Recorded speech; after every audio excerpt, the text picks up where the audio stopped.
சொந்தங்களுக்கு வணக்கம். நான் உங்கள் தோழன் ரதன். இந்த வீடியோவில் என்ன விடயம் சம்மந்தமாக பார்க்க போகிறோம்னு சொன்னால், ஒரு தாயார் தன்னுடைய மகளை கஷ்டப்பட்டு வளர்த்து ஒரு வீட்டில் தன்னுடைய உறவுக்கார பையன் ஒருவரை வச்சிருந்து அந்த பையனுக்கு தன்னுடைய மகள் உதவி செய்வதுன்னு சொல்லி அந்த பையனும் மகளும் வீட்டை விட்டு வெளியில் போனதால் அந்த மனவெளியில் தன்னுடைய கணவர், அதாவது அந்த பெண்ணுடைய தந்தை இறந்திருக்கிறாங்க. இன்று வரை தனக்கு அது ஒரு பெரிய ஒரு வேதனையாக இருக்கிறதாக அந்த குறிப்பிட்ட அம்மா சொல்லியிருக்கிறாங்க.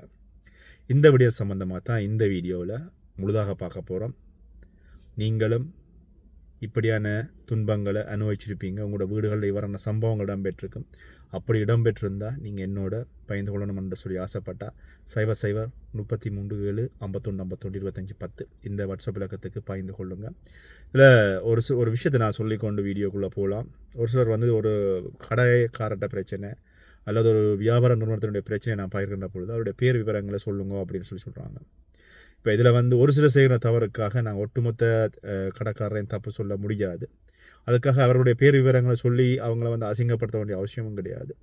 அவர்கள் யாருக்கு அளவு தொப்பி அளவாக இருக்கிறதோ அவர்கள் தொப்பியை தூக்கி போட வேண்டியது தான். இப்போ நான் தவறு செஞ்சிருந்தால் அந்த தொப்பியை தூக்கி நான் தலையில் போட வேண்டியது. அதே மாதிரி யார் தவறு செய்கிறார்களோ அவர்கள் தொப்பியை தூக்கி தலையில் போட வேண்டியது. எனக்கு நிறைய சகோதரர்கள் முதலாளியின் ஃபோட்டோ, கடையின் அட்ரஸ், அவர்கள் போட்ட தகாத வார்த்தைகள் எல்லாமே குறுந்தகவலாக அனுப்பித்தான் இருக்கிறாங்க. எல்லாம் ஆதாரங்களோட இல்லாமல் போடுறதில்லை.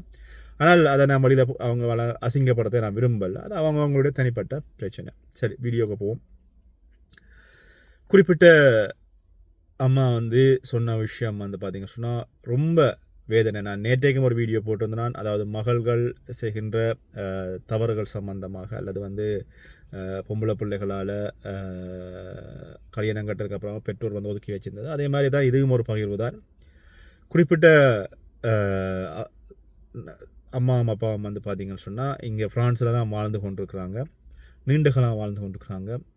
அவங்களுக்கு முதலாவது பொம்பளை பிள்ளை, ரெண்டாவது ஆம்பளை பிள்ளை, மூன்றாவது பொம்பளை பிள்ளை, 3 பிள்ளைகள்.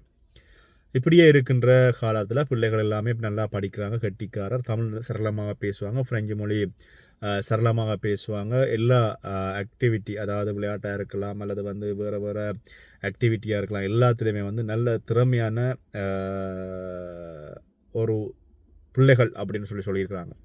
இப்படியே இருக்கின்ற பொழுது அவங்களுடைய வீட்டுக்கு அவருடைய கணவரனுடைய தங்கையினுடைய மகன் ஃப்ரான்ஸுக்கு வராரு. இவேண்ட வீட்டில் தங்க வைக்கப்படுறாங்க.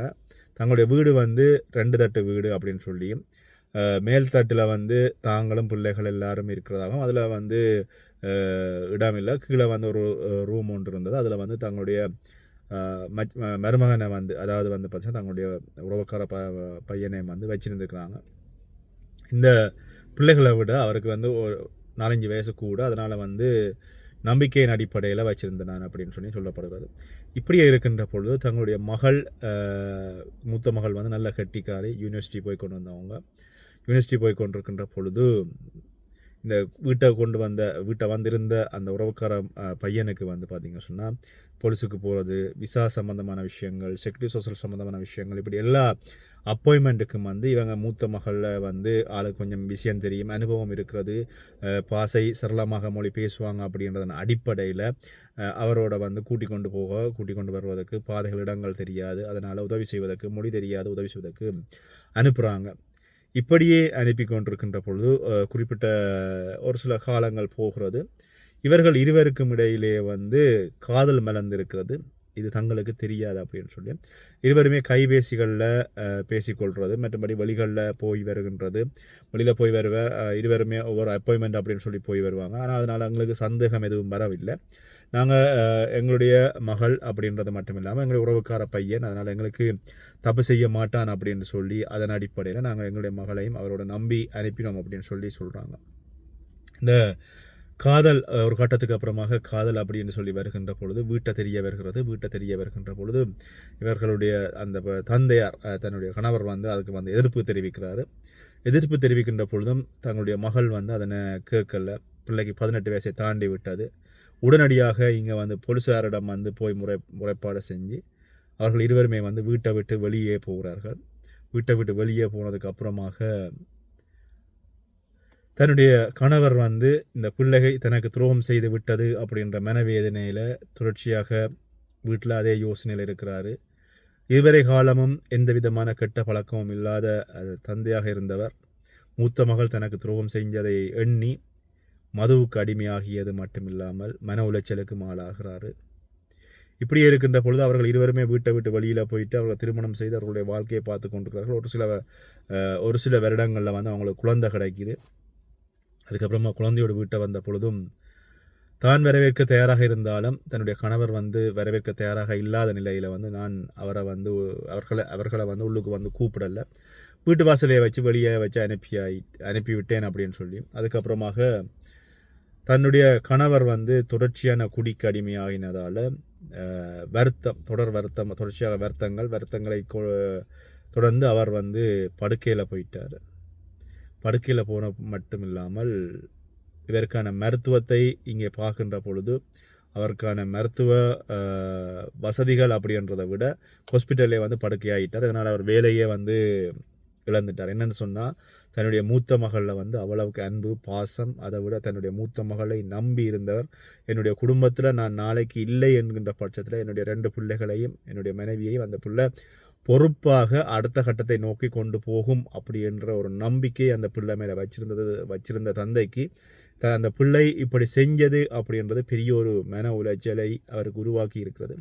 அந்த மன உளைச்சல் காரணமாக குறிப்பிட்ட தந்தைக்கு வந்து வைத்தியசாலையில் ஒரு கட்டத்துக்கு அப்புறமாக கோமா நிலைக்கு போகிறாரு.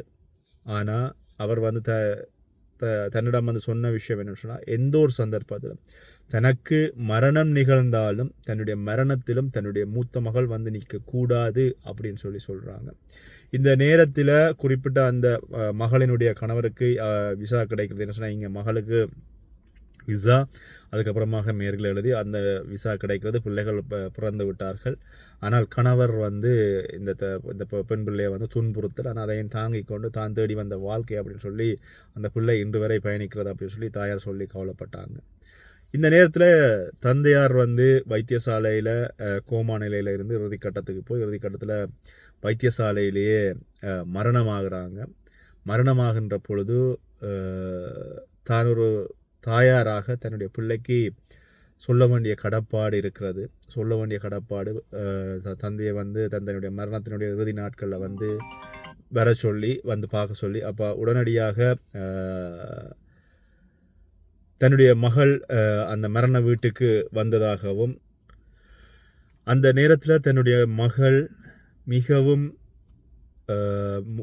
கவலையான முகத்தோடும், அது மட்டும் இல்லாமல் மெலிஞ்சு வடிவில்லாமல் தாங்கள் ஒரு மகாராணி மாதிரி பெற்று வளர்த்த பொழுது தங்களுடைய மகள் ஒரு சமுதாயத்துக்குள் அல்லது வந்து தாங்கள் வச்சிருந்த அந்த ஒரு அழகு தேவதை வந்து இப்போ வந்து எல்லாம் உடைஞ்சு மெலிஞ்சு உடல் தோற்றமெல்லாம் மாறி இருக்கின்ற பொழுது தங்களுக்கு அது பெரிய வேதனையாக இருந்ததாகவும், இன்று வரை தன்னுடைய மகள் தன்னுடைய தந்தைக்கு நம்பிக்கையோடு இருந்த தந்தைக்கு வந்து செஞ்ச துரோகம் இன்று வரைக்கும் தனக்கு அது ஒரு பெரிய வேதனையாக இருப்பதாகவும், அது மட்டுமில்லாமல் தான் நம்பி வீட்டுக்குள்ளே வச்சிருந்த ஒருவர் தன்னுடைய மகளையும் கூட்டிக் கொண்டு போனது மட்டுமில்லாமல் தங்களுக்கு வந்து துரோகம் செஞ்சதாகவும், உண்டகம் செஞ்ச வீட்டுக்கு 2 செஞ்ச மாதிரி அந்த நபர் செஞ்சதாகவும், அந்த வேதனை இன்று வரை எங்களுடைய மனசில் ஆறாத வழியாக இருக்கிறது. உங்களுடைய சேனலில் வந்து இந்த வீடியோ போடுவீங்களா அப்படின்னு சொல்லியிருந்தாங்க. நான் சொன்னேன், இது பெரிய பிரச்சனையான வீடியோக்கள் இல்லை, நான் பயந்து விடுறேன் அப்படின்னு சொல்லி. அது மட்டும் இல்லாமல் வீடுகளில் ஆக்களை வச்சுருக்கின்ற பொழுது கவனமாக வச்சுருங்கோ அப்படின்னு சொல்லியிருந்தாங்க. உண்மை அது என்னென்னு சொன்னால், நீங்கள் வீட்டில் அது ஆம்பளை பிள்ளைய வச்சுருக்கிறீங்களா பொம்பளை பிள்ளைய வச்சுருக்கிறீங்களா யாரை வச்சுருந்தாலுமே, நீங்கள் சமாளிக்க வச்சுருந்தாலும் சரி அல்லது வந்து சொந்தக்காரன்னு சொல்லி ரூமை கொடுத்து வச்சுருந்தாலும் சரி, இப்படியான சம்பவங்கள் வரும்.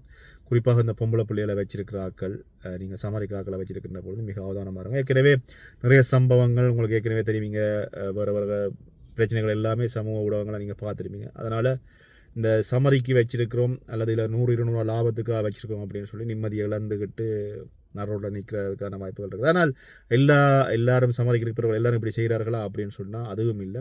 எங்கேயாவது ஒரு சிலர் செய்கின்ற தவறுகள் தான் இப்போ ஒட்டுமொத்த அகலையும் குறை சொல்கிறது எல்லாமே அப்படித்தான் நடக்கிறது. அதனால் ஒரு சிலர் செய்கின்ற தவறுகளால் எல்லாரும் இந்த இடத்துல குற்றம் சாட்டி விட்டு நான் கடந்து போக விரும்பலை. ஆனால் இப்படிப்பட்ட சம்பவங்கள் அந்த குடும்பத்தை குலைய பண்ணுறது. ஏன்னா தன்னுடைய கணவர் இன்னொரு கொஞ்ச காலம் வாழ்ந்திருப்பார், தன்னை மற்ற பிள்ளைகளுடைய சந்தோஷமான நிகழ்வுகளை பார்த்துருப்பார். அவர் இப்போ மரணித்தது அப்படின்றது தனக்கு பெரிய ஒரு இழப்பு, தான் ஏதோ இழந்து தானும் ஒரு தனிமையில் வாடுறதாக அவங்க தாயாரும் நிறைய கண்ணீரோடு சொல்கிறாங்க. உண்மை அதுதான். பிள்ளைகள் செய்கின்ற தவறுகளுக்கு அந்த குடும்பமே இப்போ